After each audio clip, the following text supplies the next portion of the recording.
Sono Luigi Gaudino, insegno diritto privato e diritto comparato e da molti anni mi occupo dei diritti dei pazienti e in particolare delle questioni legate al fine vita.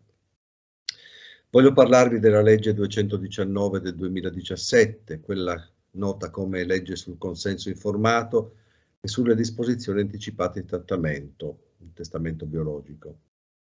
Questa legge, credetemi, è una buona legge perché consente di fare cose buone.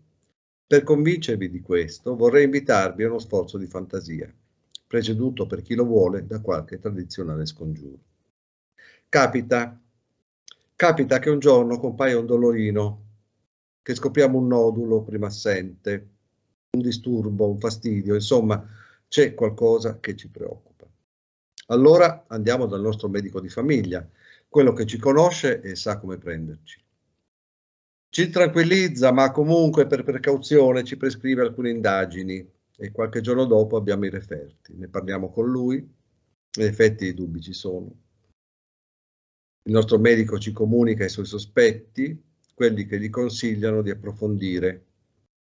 Entriamo così in un percorso che non sappiamo dove ci porterà, però sappiamo e temiamo che conosceremo sale d'aspetto, stanze di degenza, affideremo il nostro corpo e la nostra intimità a medici e infermieri. Le preoccupazioni non mancano e avvertiamo tutta la nostra fragilità e le nostre paure. Lo specialista al quale siamo stati inviati ci accoglie con cordialità, ci guarda negli occhi, si informa su di noi, chi siamo, qual è il nostro stato d'animo, qual è la nostra condizione. La sua non è curiosità, ma preparazione. È importante che egli sappia se siamo in grado di cogliere e di gestire le informazioni, perché deve sapere se e come informarci. Questo medico sa, e lo sa tutta la sua equipe, che incontreremo nei giorni o mesi a seguire, che bisogna costruire una relazione di cura, ma anche di fiducia, che miri al rispetto della persona del paziente, della sua volontà, della sua identità e di quella del curante, con la sua competenza, autonomia professionale, responsabilità. Deve sapere se il dialogo può proseguire solo fra noi o se vogliamo coinvolgere qualche nostro caro o se magari preferiamo che sia qualcuno di nostra fiducia e il nostro posto a interloquire e a decidere.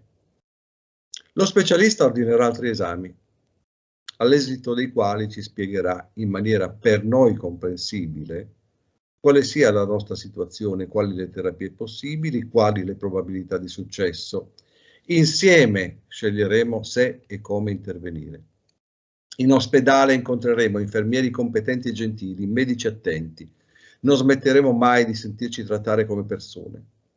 A volte ciò basta, tutto va per il meglio, conserveremo un buon ricordo di chi ci ha curato, ma purtroppo non è sempre così.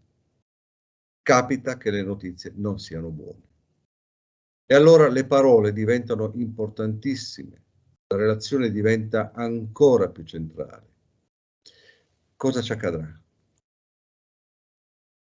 Il medico si siede con noi, raccoglie le nostre paure, ci parla della possibilità di redigere una pianificazione condivisa delle cure, in modo da tracciare il percorso che da quel momento in poi noi vogliamo venga seguito. Quali terapie accettiamo, quali non accettiamo?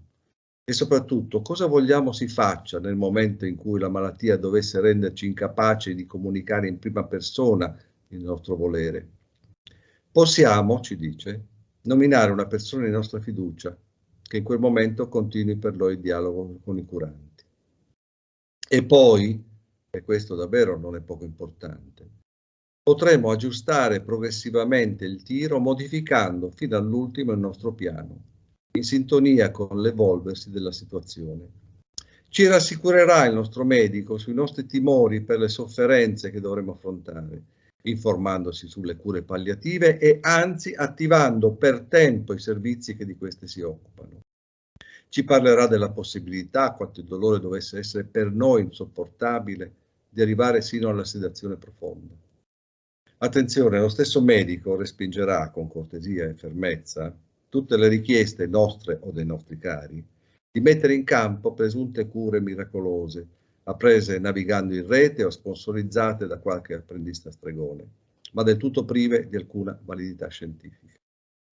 Arriveranno inevitabilmente gli ultimi giorni, verso i quali saremo stati accompagnati da professionisti della salute non solo tecnicamente preparati, cosa che diamo qui per scontata, ma sempre attenti a rispettare la nostra personalità, la nostra dignità.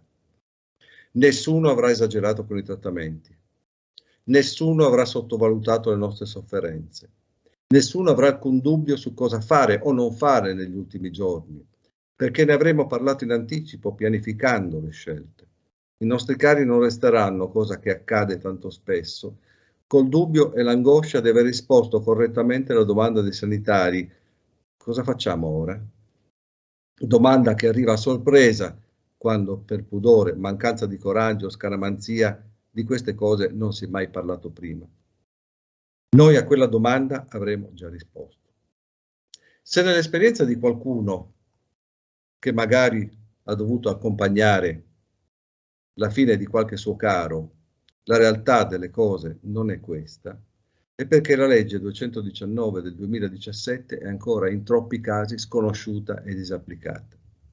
Una legge buona, ma vittima delle polemiche che con troppa leggerezza ne hanno accompagnato l'approvazione da parte di quanti non si sono probabilmente soffermati nemmeno a leggerla con attenzione.